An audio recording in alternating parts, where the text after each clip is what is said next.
Ruben Amorim langsung menyelamatkan karir sejumlah pemain bapuk Manchester United. Harry Maguire yang hampir dijual mendadak jadi bek tangguh di skema baru. Bruno Fernandes yang diprediksi tersingkir dari starting line up justru semakin gacor. Talenta besar Amad Diallo juga terus meledak walau harus bermain di posisi berbeda. Manuel Ugarte yang sempat dipinggirkan Erik ten Hag kini menjadi andalan di lini tengah. Bagaimanakah filosofi jenius Ruben Amorim yang membangkitkan pemain Manchester United? Kembalinya performa Harry Maguire. Karir Harry Maguire di Manchester City awalnya diprediksi akan segera berakhir. Pasalnya setan merah memboyong Leny Yoro dan Matthijs de Ligt di musim panas. Kehadiran dua bek tengah anyar ini bikin posisi Maguire semakin terpojok di bangku cadangan. Ineos ingin segera melepas mantan kapten setan merah ini dengan bandrol 36 juta euro. Nasib Maguire semakin tragis karena sempat absen dalam 9 pertandingan. Namun pemain 31 tahun ini tetap ngotot bersaing di lini pertahanan meski sulit menjadi pilihan utama. Selama ini saya hanya mendengar kalau saya masih jadi bagian dari masa depan Manchester United. Kecuali klub berencana menjual saya atau saya sudah tidak dibutuhkan lagi. Tutur Maguire. Mental tangguh sang pemain akhirnya terbayar lunas setelah kedatangan Ruben Amorim. Saat melawan Manchester City, Maguire sukses mematikan peran Erling Haaland. Striker asal Norwegia ini hanya berhasil mencatat satu tembakan ke gawang Andre Onana. Pengalaman Maguire bermain di skema 3 back juga sangat membantu lini belakang setan merah. Dirinya memimpin Lisandro Martinez dan Matthijs de Ligt untuk fokus menjaga garis pertahanan. Sepanjang 90 menit, Maguire mencatat 3 sundulan, 3 sapuan, dan 1 blok krusial. Bruno Fernandes semakin gacor. Bruno Fernandes sempat diprediksi nggak bakal cocok dengan taktik Ruben Amorim. Sang pemain sudah terlanjur nyaman berperan sebagai gelandang yang bebas mengatur permainan. Sementara Amorim ingin gelandang nomor 10-nya bermain lebih disiplin. Alhasil Bruno diprediksi nggak bakal punya kebebasan menjadi nyawa permainan. Selain itu sang Magnifico juga sering membuang bola karena banyak melepas umpan berbahaya. Dua posisi nomor 10 diprediksi akan lebih cocok diisi Alejandro Garnacho dan Marcus Rashford. Kedua pemain ini lebih agresif serta punya insting gol yang tajam dibanding Bruno. Namun semua prediksi ini langsung dibantah karena sang Magnifico justru semakin gacor. Bruno sudah mencatat 2 gol dan 3 assist sejak bermain di skema 3-4-3 racikan Amorim. Dirinya juga punya peran baru sebagai gelandang jangkar. Bruno sudah 4 kali dipasang Amorim untuk bermain lebih ke dalam. Dengan peran sebagai gelandang jangkar, sang Magnifico ternyata bisa tampil lebih tenang.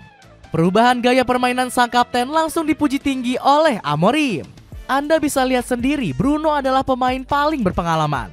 Jadi dia adalah orang yang tepat untuk peran pengatur tempo permainan. Kontribusi Bruno yang semakin gacor di posisi baru juga membuktikan janji Amorim. Ex-pelatih Casapia ini selalu optimis anak asuhnya bisa beradaptasi dengan mudah ke sistem 3-4-3. Ya, pemain manapun bisa masuk ke sistem saya. Itu adalah sistem yang gampang. Nosair Mazraoui langsung cocok dengan skema baru. Filosofi anti ribet Ruben Amorim juga langsung nyetel dengan Nosair Mazraoui. Ex pemain Bayern Munchen ini langsung menjadi bintang kesayangan sang penyair. Kepercayaan Amorim langsung dibayar lunas dengan performa konsisten oleh Mazraoui. Saat melawan Bodo atau Glimt, sang pemain berhasil mencetak 1 assist cantik untuk Rasmus Højlund. Dalam sistem Amorim, Mazraoui juga berhasil menjalankan peran sebagai bek tengah dadakan. Hasilnya sang pemain tetap bermain lugas meski bukan di posisi terbaiknya. Seberapa sering saya akan bermain sebagai bek tengah? Saya rasa pertanyaan itu harusnya Anda ajukan kepada pelatih, bukan saya. Dimanapun Amorim ingin saya bermain, maka saya akan siap, ucap Mazraoui. Saat melawan Manchester City, pemain kelahiran Leiderdorp ini kembali menjadi bek sayap kanan. Hasilnya Mazraoui sukses mematikan pergerakan Jeremy Doku. Padahal winger asal Belgia ini diharapkan bisa menghancurkan pertahanan setan merah. Performa konsisten Mazraoui bikin rekan-rekannya semakin respect. Semua pemain setan merah sepakat menolak kampanye LGBTQ demi pemain asal Maroko ini. Pasalnya Mazraoui keberatan mengenakan jaket yang berhubungan dengan gerakan ini. Dapatkan sneakers keren dari Puma cuma 700 ribuan karena diskon 42%. Cek linknya di bawah ini. Potensi besar Amad Diallo.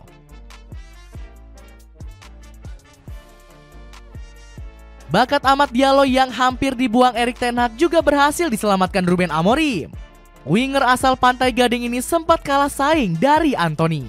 Ten Hag lebih percaya dengan kemampuan pemain asal Brazil ini ketimbang Amad Diallo. Beruntung nasib ex-wonderkid Atalanta ini berubah sejak Amorim membawa skema baru. Sang penyair juga bikin eksperimen gila dengan memasang Amad sebagai bek sayap. Penampilan pemain 22 tahun ini di posisi baru langsung dipuji oleh Amorim. Amad bermain sangat bagus, kemampuan bertahannya meningkat pesat. Puji Amorim. Diallo memang punya bakat untuk bermain di posisi bek sayap. Dilansir dari Total Football Analysis, sang pemain bisa memenangkan 86,4% duel defensif. Setelah dipindah menjadi bek sayap, insting gol Amad juga nggak berkurang sama sekali. Saat melawan Manchester City, dirinya menjadi bintang kemenangan. Amad mempersembahkan satu penalti untuk Setan Merah usai memanfaatkan blunder Matheus Nunes. Penempatan posisi pemain 22 tahun ini juga sangat cerdas saat proses gol kedua. Sebelum Lisandro Martinez melepas umpan, Amad menahan larinya agar nggak terjebak offside. Sang pemain berhasil mengecoh pertahanan The Citizens yang mengira bola akan diambil Ederson. Gak heran Thierry Henry sangat terpukau dengan proses gol kedua yang dicetak oleh Amad. Amad tidak banyak melihat bola yang mengalir di atasnya. Namun dia melihat dan tahu kemana arah bola akan memantul. Lalu dia segera menempatkan posisi demi menyergap bola pantulan tersebut. Tutur Henry. Manuel Ugarte kokoh mengawal lini tengah. Manuel Ugarte awalnya diprediksi akan menjadi rekrutan sia-sia Manchester United. Pasalnya sang pemain kesulitan menembus starting line up di era Erik ten Hag. Alhasil Paulo Di Canio menghujat keputusan Setan Merah untuk memboyong Ugarte. Bagaimana Anda bisa menjual McTominay seharga 30 juta euro untuk mendapatkan Ugarte seharga 50 juta euro? Ugarte terbiasa dengan Lisbon. Dia memang talenta luar biasa di Sporting selama 2 tahun kebelakang, tapi belum tentu bisa cocok di Premier League. Hujat ex pemain Juventus ini. Namun omongan sombong Di Canio ini langsung dibungkam Ugarte saat Ruben Amorim tiba.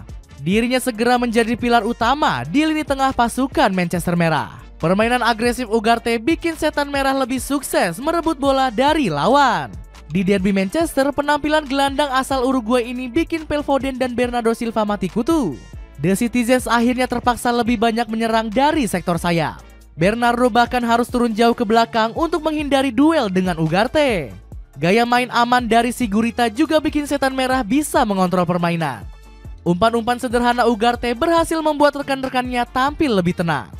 Dapatkan sneakers keren produk lokal dari Aero Street. Cek linknya di bawah ini. Dengan taktik anti ribet yang didukung semua pemain, akankah Ruben Amorim bakal sukses besar di musim pertamanya?